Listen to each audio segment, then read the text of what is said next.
Hello everyone and welcome back to another video. Today I just received my 10,000K winch that I'm gonna put on my black Toyota pickup. Check it out. Get your back ready. I don't know why it's so heavy. Last time I did my Warren, it wasn't this heavy. So you guys can see right here, this is the Xbull 10,000 winch. Made in China. Quality is pretty good for a mall crawler, so we're not going for super high quality or anything like that. This is the synthetic one, not the cable one. So let's see what it's all about. Let's get right into it. The manual book, this one is wireless, so that's what I like. There goes the hook. There goes the little hook pull right here. These are all the nuts and hardware to mount the winch onto the winch plate or whatever bumper you have. Here's a ground wire. This is the black ground wire, looks like it. Styrofoam. Oh wow, this is pretty nice, guys. We got the control box.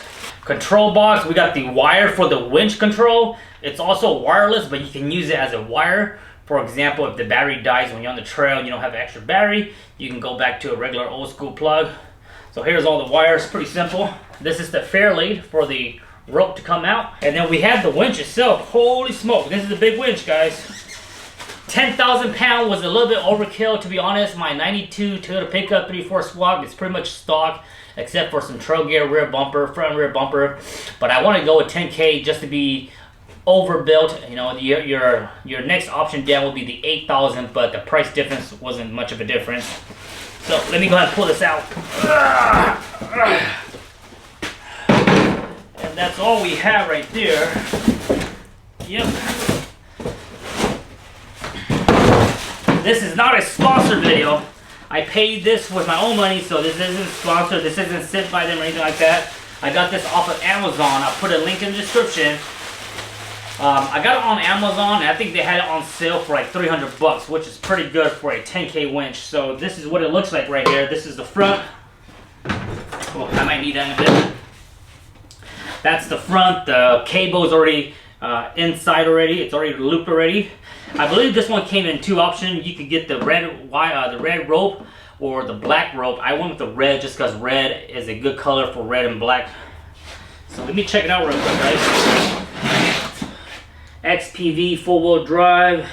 How do you do it? Oh, there it is. So you just turn it. You don't push up or anything. So just like that. So that's disengage. Okay, so that's to release the rope out. You can see that. And then to engage. So to engage, you turn it clockwise, counterclockwise, and then to release your rope, turn it clockwise. So now it's locked in there. So that's pretty good. It's really nice and heavy. It looks like quality-wise, it looks really nice and built. There's some threaded hose right here, and that's where the control box would go, I would assume. And then on the back of the winch, you have 4 posts. This one here is most likely your ground. You have a black and a yellow, and then one that doesn't have color.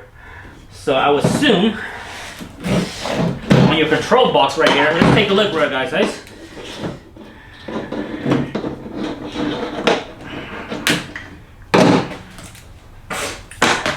So that's the remote right there. Pretty self-explanatory. That's the cable for the remote. And that's the box right there.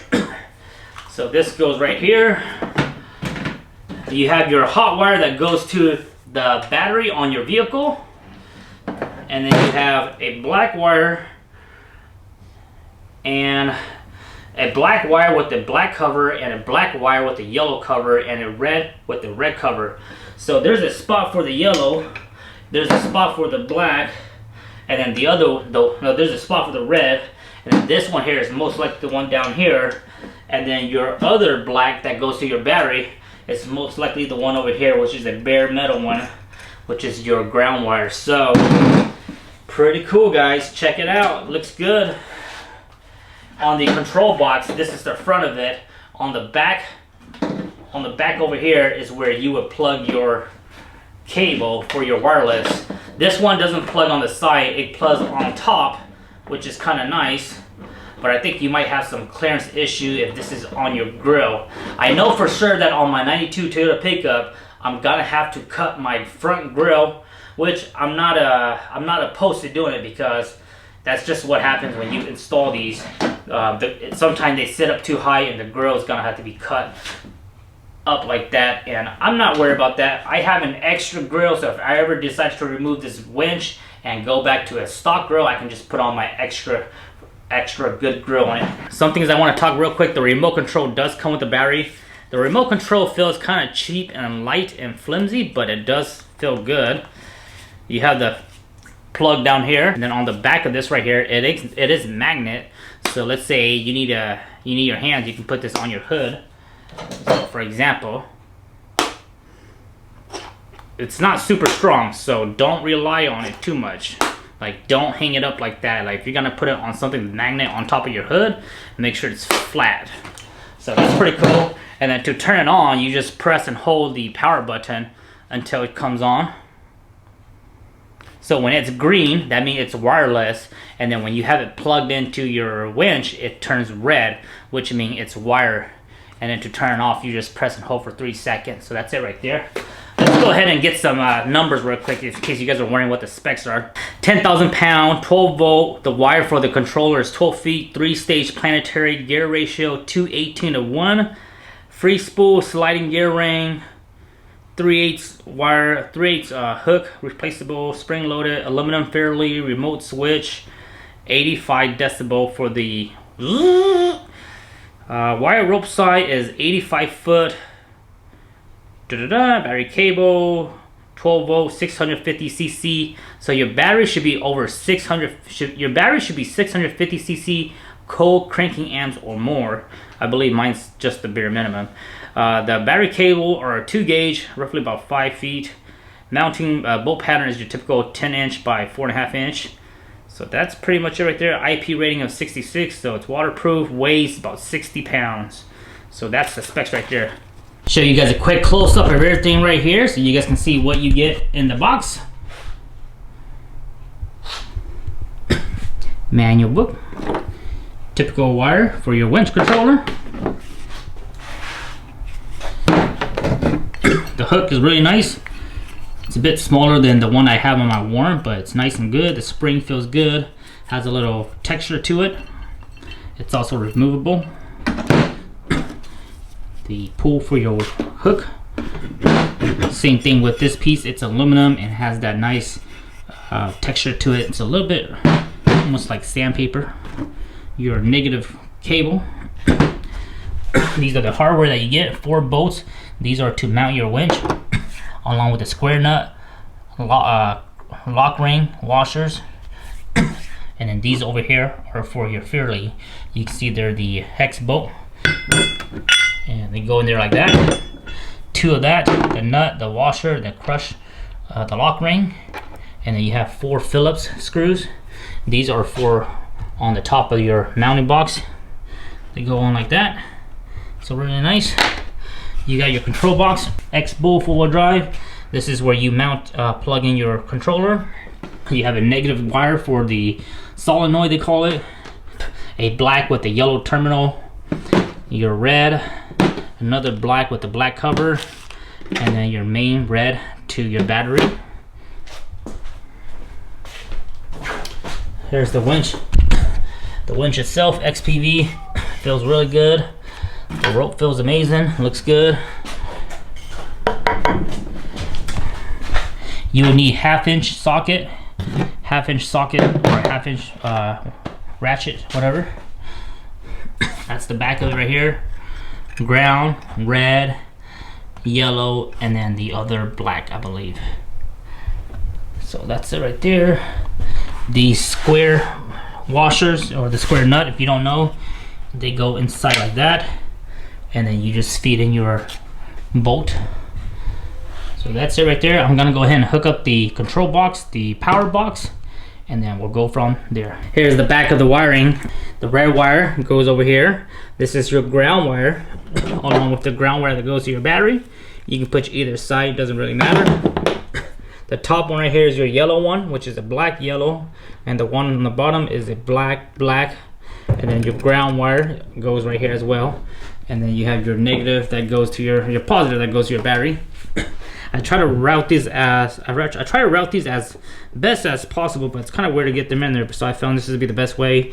I did went ahead and put some dielectric grease on the studs, and then also the dielectric grease also help with these boots to slide in easier. So definitely put that in there. Helps makes it waterproof a little bit more better.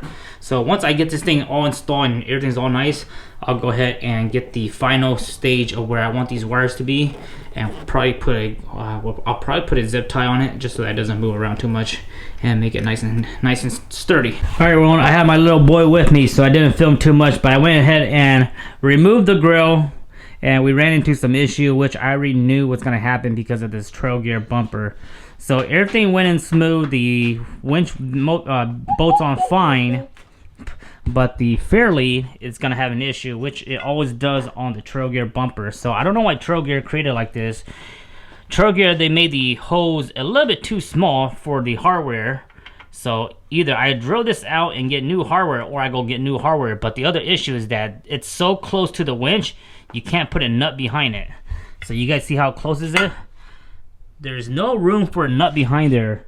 So what I did last time on my other bumper, the blue Yoda that I did, the last time what I did was I got, these bolts are for the winch, but these are N10 or you can use 3/8. So what I did last time was I ran the head this way. So you have to run the bolt this way, and the head is small enough where there's clearance. You guys see that?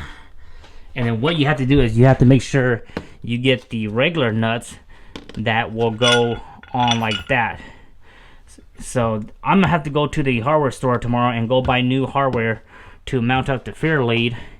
But then we also want to do some new stuff too. So while I'm here, that's not the big issue, guys. It's not a big issue. It's easy to fix, but I just have to go get new hardware. While I'm here, I'm also gonna replace these headlights. These headlights were originally on this truck, and they're kind of yellow, not the best. So I'm gonna go buy the halogen that's more wider, the Sylvanian that's more wider, because I have access to open up the headlights. And then that's the original grill. We're gonna have to cut that grill regardless. You guys can see how it's so high already. So I'm gonna go check out my other spare grill and see which one is in worse condition, and I'm gonna use the one that's in worse condition because we're gonna have to cut a good majority of it. If you look at the grill, we're probably gonna have to go all the way to the bottom of that Toyota logo. So it is what it is, not a big deal. This grill is still in really good shape. So hopefully my spare grill is in bad shape, and I can at least cut that one up and don't feel too bad about cutting that nice grill up. And then when I went ahead and disconnected my lights, the hardware, they stripped off of the lights, so I have to go get new terminals. I hate these kind of butt connectors, whatever they're called. So we're gonna put a new connector, which is fine. But for the most part, I'm gonna have to wait till tomorrow, till the hardware store open, and get some new stuff. So I have to get new hardware tomorrow, but in the meantime, I went ahead and cut off the LED lights. So the LED lights, they have the blade connector, and I went ahead and ordered some new quick disconnect from Amazon, which is going to be more simpler. It's like an actual plug that you can plug in and out to remove the lights from it. And then also I went ahead and the negative cable and the positive cable that goes to the battery, it was super long, which is good. It was nice that it's all nice and long, but I went ahead and cut it off. So I cut about 2 foot, maybe 3 feet right here, and cut off about maybe a foot right here, and I sized it to my truck. And along with that, I put some of those protector on this, and then I put some Tesla tape on it because I'm gonna loop it right here. It's not super sharp or anything like that, but just to give protection. But I sized these wires so that they are perfect for my truck, and that I don't have to tie all the extra behind the grill, because that's how it is on my Land Cruiser. The terminals wires are too long, so I have extra hanging out on the back of the grill on my Land Cruiser. But these, I have made them so that they're perfect. They're a little bit long, like maybe, you know, maybe 6 inches, 8 inches longer, just in case in the future I need to do some kind of repair or anything like that. But for the most part, this is much more shorter, and it'll be a cleaner setup. So it's just like this right here. If I can loop it through, it's gonna go through something like that. I'm gonna put the negative through here, and it's gonna come up and bite into the battery, and it'll be perfect. once I get this snaked in there. That's perfect there. Like I said, there's a little bit more right there. For the most part, it's gonna be perfect right there. Negative. And then my hot wire kept it red. I went ahead and put new crimps on it, and then I put new heat shrink. This is the good heat shrink. There's glue inside of it, so when you heat it up with your gun, you can see the glue squirt out. I'm not sure if you guys can see it, but it's hard to see, but that's the one you want to use, the good heat shrink, not the cheap one. So that's all good to go. We'll go ahead and tie that up tomorrow, and then we'll get the hardware for the fair lead, and then we'll cut up the grill, put that install all that, and then the LED lights. I'm not gonna worry about the LED lights. This will be easy once I get those new connector in. And then I also have to go buy the headlights. We'll go ahead and swap that out before we put the grill on it. Didn't get to film earlier of my actual install of the winch, but I'll give you guys a quick rundown. Everything's self-explanatory. So we left off with having to get new hardware for the fairlead because it wouldn't go. If you guys look, there's barely room. That's the bolt right there. So what I ended up doing is, this is a 3/8 bolt and the head was too thick. So I had to shave the head so that this winch can come as far as possible in order for the bolts to line up. So simple modification, nothing crazy. And then this was my spare grill. Went ahead and cut the grill from here and then got it right here on the first try. Didn't have to cut the Toyota logo. Did I take video? So the Toyota logo stayed there, and then cut it right here and then down here just so that it cleared this cage right here. So everything works super fine. Plenty of room right there for the knob to engage and disengage. I have my LEDs not hooked up yet because I'm still waiting for my quick disconnect. They will be here next week. But overall, it works good. I went ahead and test it out just to make sure it winds up and winds out, winds in. But I haven't used it in a real world test yet. Again, guys, I bought this winch because this is gonna be my daily truck. And during the snowstorm, during the city, when it's winter time, when we get a lot of snow, a lot of people get stuck, or I might get stuck. So this winch will help me in the city.